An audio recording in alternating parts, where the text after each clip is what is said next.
Here we go. Regular season finale, week 18, 49ers, Rams. Injury report. What needs to happen this week? Obviously, wins and losses don't matter. Niners 1 seed locked up, and Pro Bowlers galore on this 49ers roster, but still some snubs. All that and more coming up on today's Locked On 49ers. You are Locked On 49ers, your daily San Francisco 49ers podcast, part of the Locked On Podcast Network, your team every day.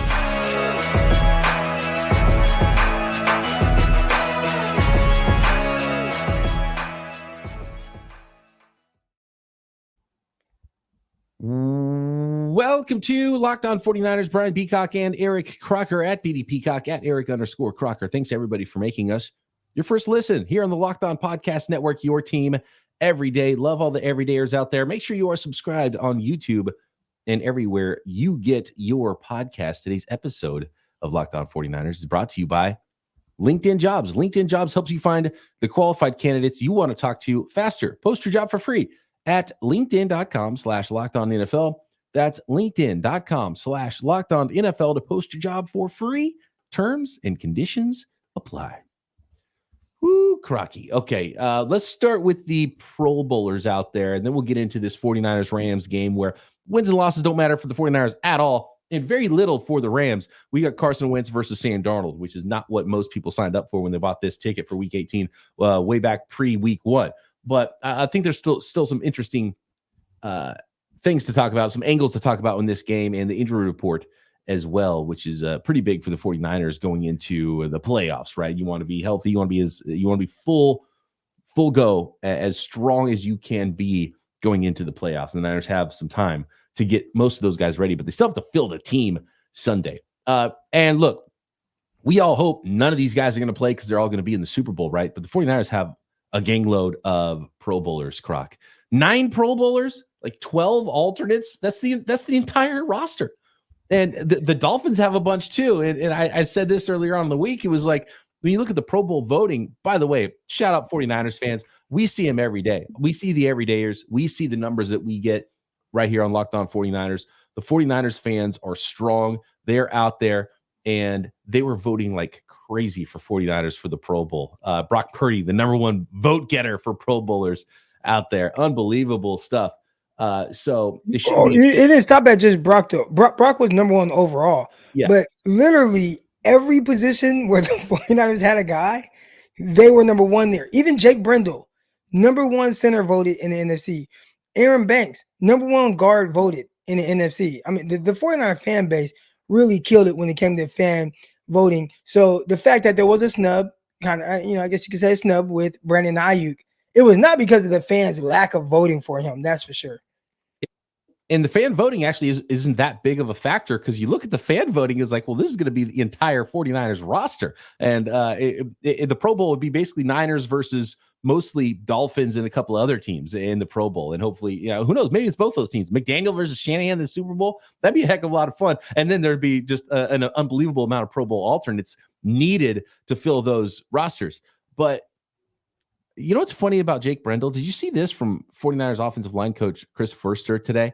And he said, basically, I just think that he was asked about Jake Brendel being a Pro Bowl alternate again. He said, quote, I just think the system, Kyle, how we do things, how plays build upon each other, it allows guys to maximize their abilities. He's like, he went on to say, not to diminish that they're not Pro Bowl players, but it all fits together for them here. And I thought that was a fantastic explanation. And it wasn't like he was saying his player doesn't deserve to be a Pro Bowler, but he's like, there's a lot happening here. And there's a reason why Christian McCaffrey's best year has been here. There's a reason why Jake Brendel's best years have been here. There's a reason why a lot of guys' best years have been here. And what about McKivitz? Is his best year? Colts McKivitz, Pro Bowl alternate, right? Is he really? I think, isn't he? Hold on. No way. He was he got the nod for hold on. I don't know. The 49ers voted for every 49er player. I'm not sure even they voted for McKivitz. Hold on a second. No, McKivitz got some love. What was the McKivitz? There was McKivitz got a lot of love recently. Now I don't remember what it was for. I thought it was, I saw that he was a Pro Bowler. Hold on, the chat's probably blowing up for us here. Let's check in on the chat. did McKivitz make the Pro Bowl alternate? I know there's like 12 Pro Bowl alternates here. I could have swore McKivitz was one of those. I saw some people giving McKivitz some love as far as, filling in for. Do you remember, Croc, a couple of weeks ago when it was maybe a month ago now, and I was talking about, team building when you're putting things together, coach, quarterback, like head coach, quarterback, so important, offensive play caller, but like a top 5 human being in your building is the offensive line coach. I think it's that important because you can do things like make good with Colton McKivitz replacing Mike McGlinchey. You can make good with a journeyman like Jake Brendel coming in and being a starter and being good and playing at a high level. It's really an important thing, and you see really, really good players. The fan vote is the biggest factor, by the way. Joe in the chat says Colton McKivitz as a Pro Bowl alternate is cause enough to eliminate the fan vote. If you look at the fan vote, then you look who made the Pro Bowl. The fan vote's not the biggest percentage of that. I don't know how much it is, like a third of it. I don't know how much it is, but it's not the biggest percentage of what counts. And the league just wants fans to vote, whether their vote counts that much or not. Obviously, the league is amazing. The NFL is amazing, Croc, at the way they make everything an event. The Pro Bowl vote is an event. They make everything matter. The vote. I mean, right. The schedule release is a huge event. Whatever is going on the day that they drop that comes second to just finding out which you already that who they play.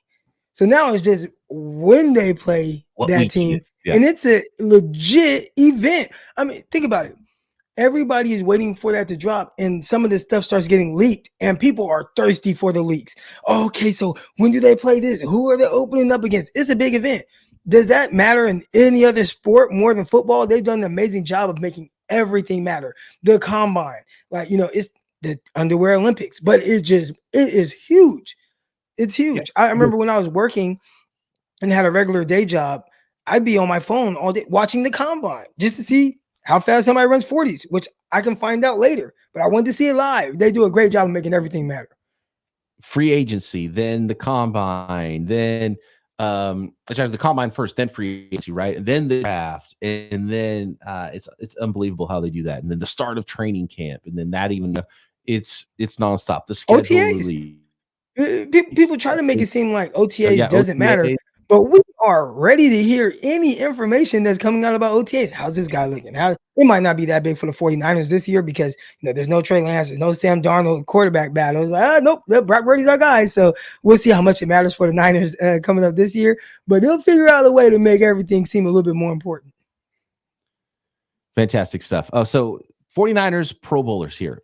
Christian McCaffrey, running back. Brock Purdy, quarterback. Kyle Juszczyk's putting together a Hall of Fame resume with how many times he's just every year. I think it's 8 now Pro Bowls for Kyle Juszczyk at fullback.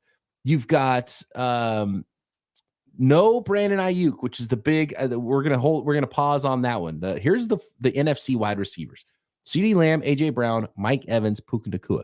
And look, I think you could add Deebo Samuel because of his total yardage and what he does and his uniqueness as a wide back. More on that in a second. If the 49ers had some snubs here, as many as they had that made the squad. George Kittle at tight end. Trent Williams at offensive tackle. We have, and this is the main Pro Bowlers here, not even the alternates here. We got Nick Bosa, Javon Hargrave, and I know Eric Armstead had a ton of votes as well from the fans, and probably deserves it in my mind over Javon Hargrave. Even Eric Armstead, he's an alternate. We've got at linebacker Fred Warner, Dre Greenlaw, I believe. Fred Warner believes Dre Greenlaw is a snub. We've got Charvarius Ward at cornerback. I wasn't sure if he was going to get the love from the ballots, and he did.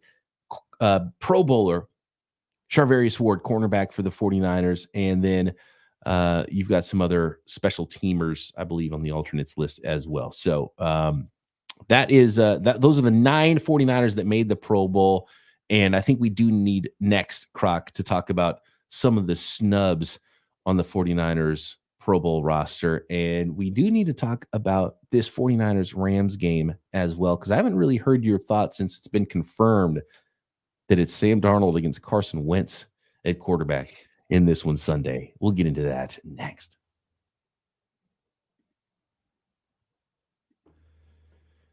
Today's episode of Locked On 49ers is brought to you by LinkedIn Jobs. At the start of the new year, every small business owner is asking themselves the same question. What's the one move I can make that'll make my small business and take that business to the next level in 2024? LinkedIn Jobs knows that your success all depends on the team you surround yourself with. That's why LinkedIn Jobs has created the tools to help find the right professionals for your team faster and for free. And LinkedIn just isn't some other job board. LinkedIn is a vast network. We're talking 1 billion professionals on LinkedIn, which makes it the best place to hire. And hiring is easy when you have that many quality candidates. So easy, in fact, that 86% of small businesses get a qualified candidate within 24 hours. LinkedIn also knows that small businesses are wearing so many hats and might not have the time and resources to hire. Thankfully, LinkedIn, the process is intuitive, quick, and easy. And they'll even help you write those job postings. So post your job for free at linkedin.com/LockedOnNFL. That's linkedin.com/LockedOnNFL to post your job for free.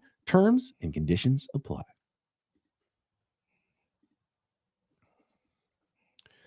So I think the two big snubs for the 49ers are, and look, they have a ton of alternates, but Brandon Aiyuk, I think Deebo Samuel is right there.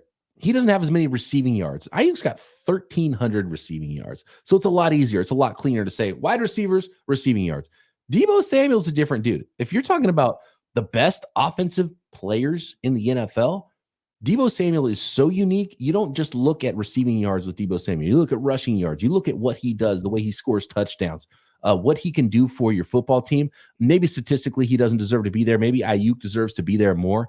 But man, that's a big question that 49ers front office has to answer themselves when they talk about paying two wide receivers $20+ million a year, and they're already paying Deebo Samuel.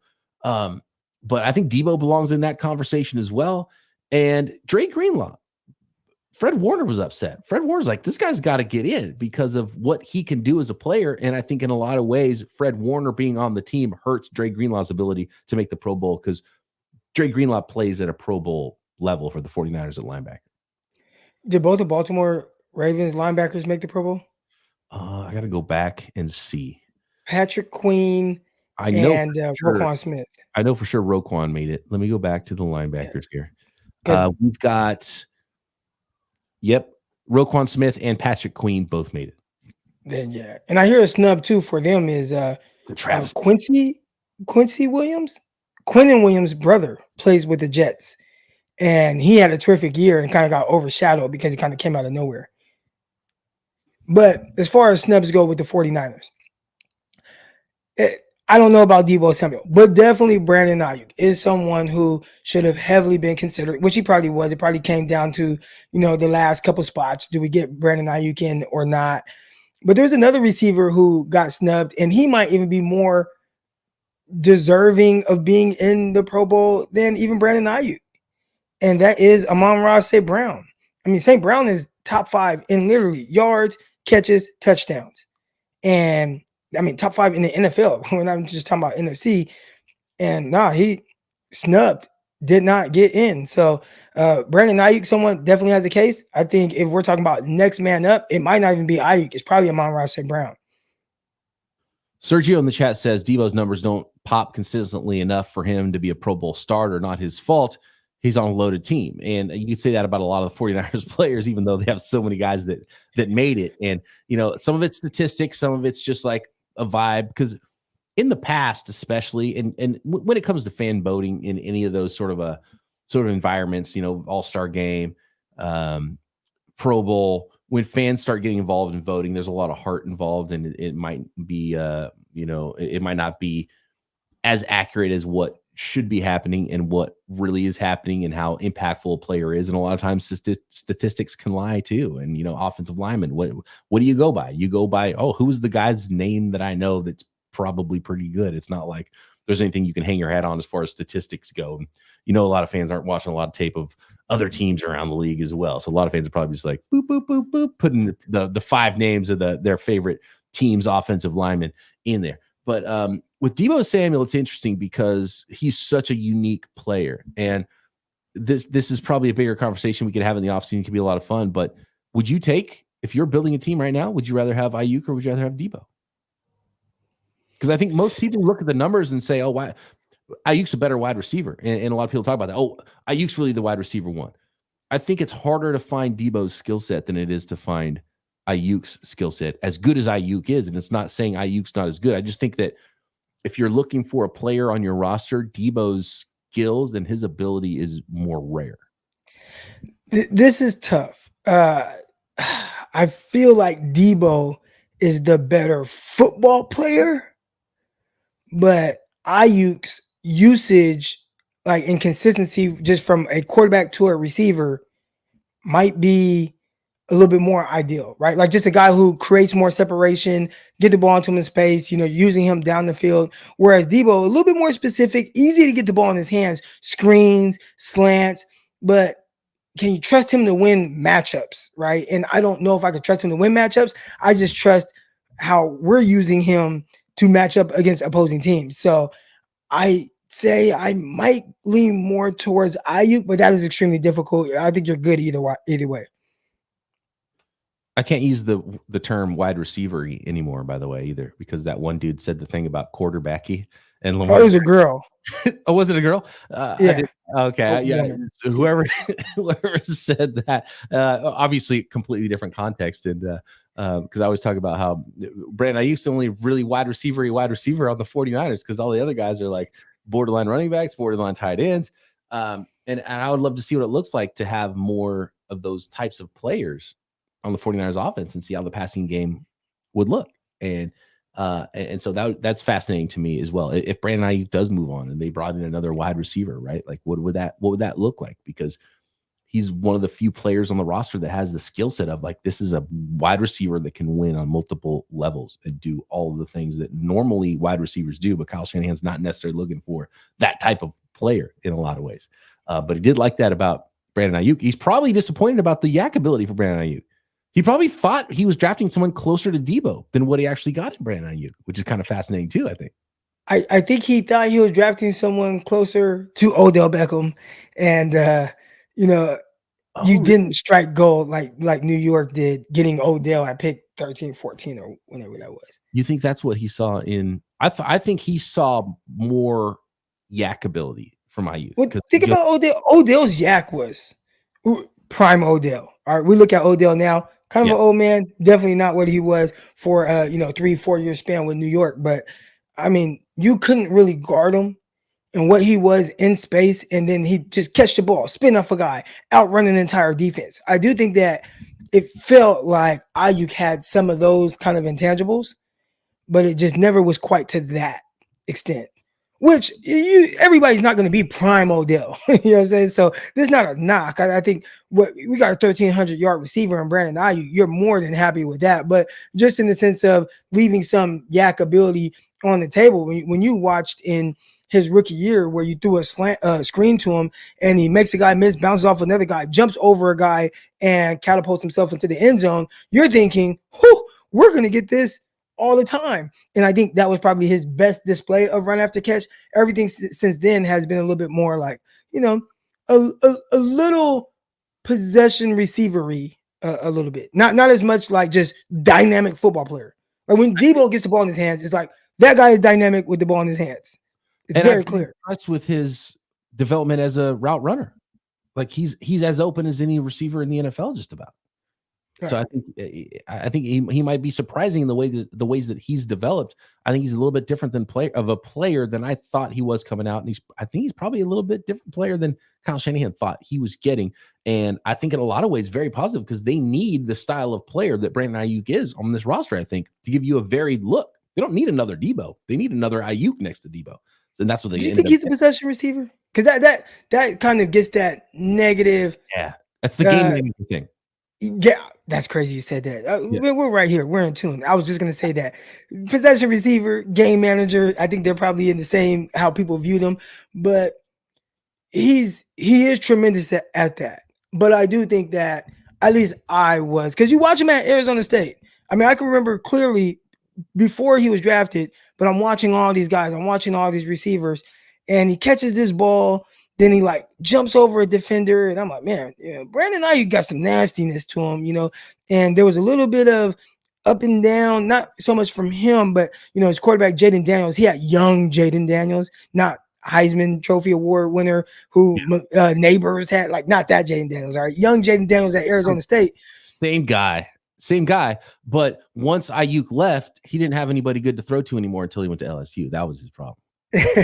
Right. So, terrific year for Brandon Aiyuk there, but you could see like, man, there's something bubbling there with Brandon Aiyuk and what he could potentially be. And it almost feels like as a run after catch guy, maybe didn't take that next step you thought, like from a dynamic ability, but as just a receiver and a guy that does get open, create separation, easy target. He's getting the contested catches now. That was a big thing we talked about really leading up all the way to this year. Like, can he get better at contested catches? His rate was extremely low in college. He's done a terrific job of that. I mean, he's been a terrific wide receiver for the 49ers, what he's developed into, but a little bit more on the possession side than what I think maybe you and I, or even Kyle Shanahan was anticipating.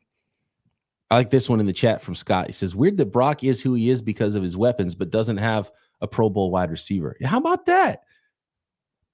Brock Purdy. It's all because of all of his weapons, but no Pro Bowl wide receivers for Brock Purdy. Interesting. Okay. But Brock Purdy. And this is not a knock on Brock, but I think that's just by default, right? Like, it's just you only got 4 guys that they pick from the NFC. And I mean, how many good receivers are around the league?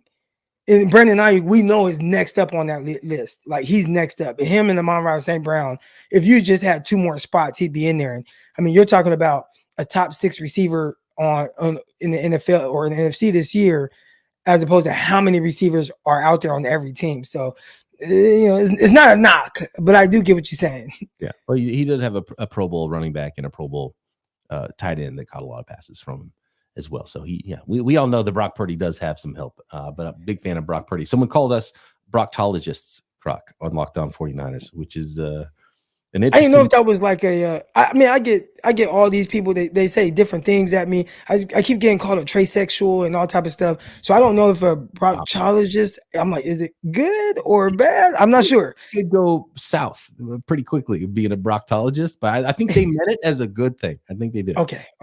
Yeah, I mean, you gotta have a PhD. You gotta be a doctor to be a proctologist. So that we got a PhD in football, Croc, to be a proctologist, I think is where they're going with that. All right, next, let's talk injury report. Let's talk what the 49ers need to accomplish here in week 16 against the Los Angeles Rams.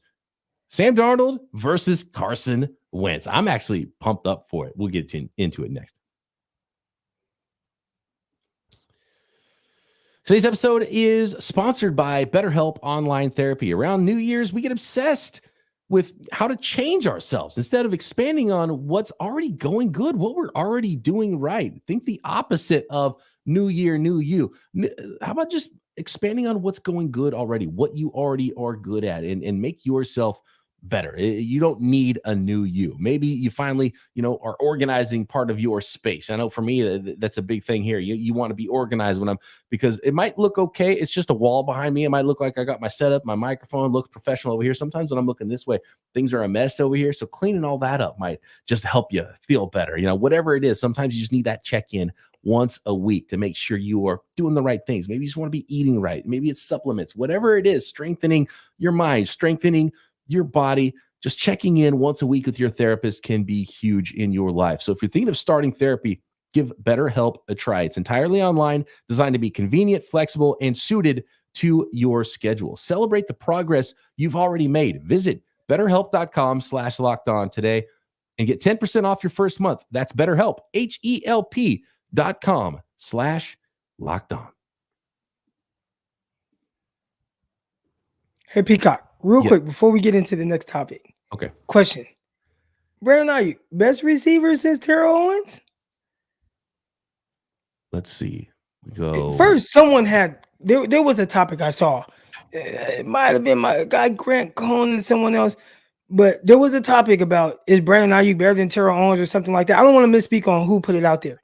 Let's not get ridiculous, y'all. No. Since is carrying a lot of weight in this sentence. Since T.O. Not better than T.O. There was a great receiver at one time, right? And there was an even greater before him and Jerry Rice. There's T.O., but we're talking after T.O., the receivers after T.O. We're not talking about T.O. in this sentence. This is since T.O. Anquan Boldin, Crabtree, as Cali Buzz says in the chat, I think they've got a bigger body of work. Aiyuk Crabtree is a really interesting one to me. Anquan Boldin's best years were not with the 49ers. He was still really good, though, once he was back-to-back 1,000-yard seasons. Yeah. Aiyuk is different than both of those guys. If I said, we'll put it this way. If you said, hey, you get Crabtree for his entire career or you get Aiyuk for his entire career, not knowing what the rest of Aiyuk's career is going to be, I say, give me Brandon Aiyuk. Yeah. All right. So he's I really liked Crabtree. And I just felt like his situation, again, quarterbacks, right? I'm taking Brock over Alex Smith. And if we're talking about for a receiver, if I'm a receiver, do I want Kaepernick or do I want Brock? Like if I'm a receiver, I want Brock. I'm taking Debo over all those guys. That question I asked you earlier, by the way, my answer is Debo. I would take Debo. I think he's more unique than Aiyuk. And so I would rank them since they play wide receiver. And you said maybe Debo's a better football player. He's a better football player, but he plays wide receiver. So you got to take somebody at that position. I go Debo, Aiyuk, Boldin, because it wasn't prime Boldin as good as he was. And then we're talking Crabtree. There's really not a lot of other. Man, I was so hopeful when I was very young and like not really into the draft that much. I was pumped for Rashawn Woods. I was never pumped for AJ Jenkins. I was like, what the heck are you doing, Trent Baalke? AJ Jenkins is the reason the Shadow 49ers even started and existed. I was like, you're calling this guy the draft ninja and he's pulling out AJ Jenkins, a fourth round guy in round one. What are we even doing there? Arnaz Battle. There were some lean wide receiver years for the 49ers in there before Crabtree showed up. You know how you just talked about how Anquan Boldin, right? You remember in training camp, just the conversation around Brandon Aiyuk. Like, man, you watch Brandon Aiyuk, he's killing it. This guy, breakout year coming on, even though he was a 1,000-yard receiver last year. But it's like, man, Brandon Aiyuk, he's killing it. He's the guy. Well, I had a buddy of mine who was with the 49ers in camp that year, and he saw Anquan Boldin, and his reaction was like the complete opposite. Now, I think Boldin still was like a 1,000-yard receiver, but he said, Crocky, he looked so trash, like just slow, wouldn't do certain things, and he couldn't understand like how is he productive because he was slow when he was 20. He was definitely not going to be fast when he was 35 or whatever it was with the 49ers. There was a great story. It might have been Daniel Jeremiah, and he was a young scout with like the Ravens at the time or something like that. But there was somebody who was talking about Anquan Boldin, like at his pro day, or I think it was they were at their pro day at the Florida State pro day, and Anquan Boldin was running, and they said you could hear his footsteps. They sound like a horse was running. It was just like hard steps against the ground. It was like, and it's part of what makes him great and what made him not fast, but he's got this like power ability. He's a unique guy too, kind of like Debo, how they're more rare and more unique.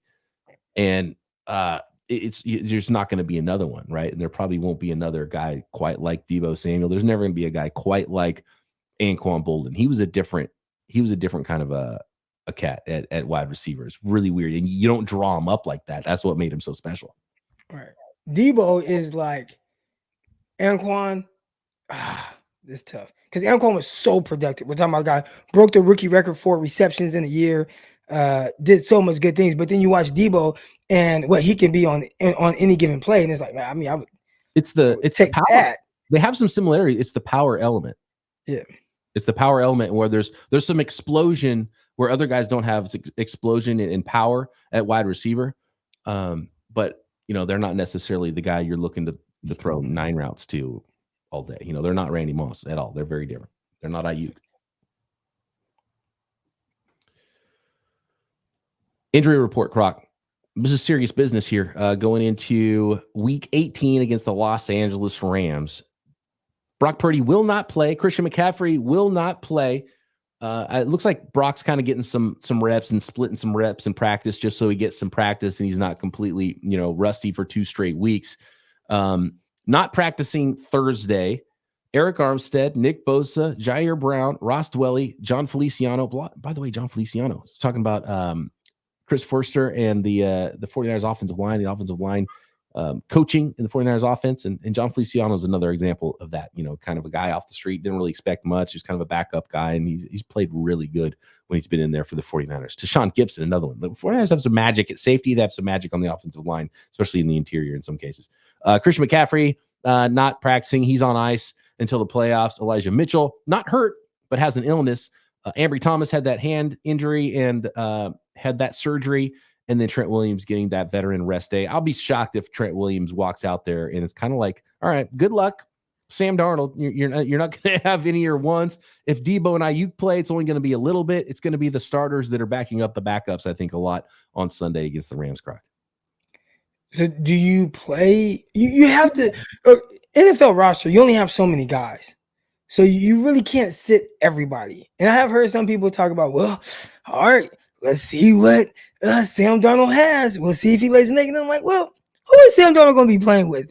I don't know, but I'd assume you'd have some combination of maybe a Brandon Aiyuk, a Juwan Jennings, a Ray McLeod. Sounds like he's coming back. Maybe he can get a little in-game reps. Danny Gray, his window has opened up. By the way, so Danny Gray, if they don't activate him, to be honest with you, I would love to see him start.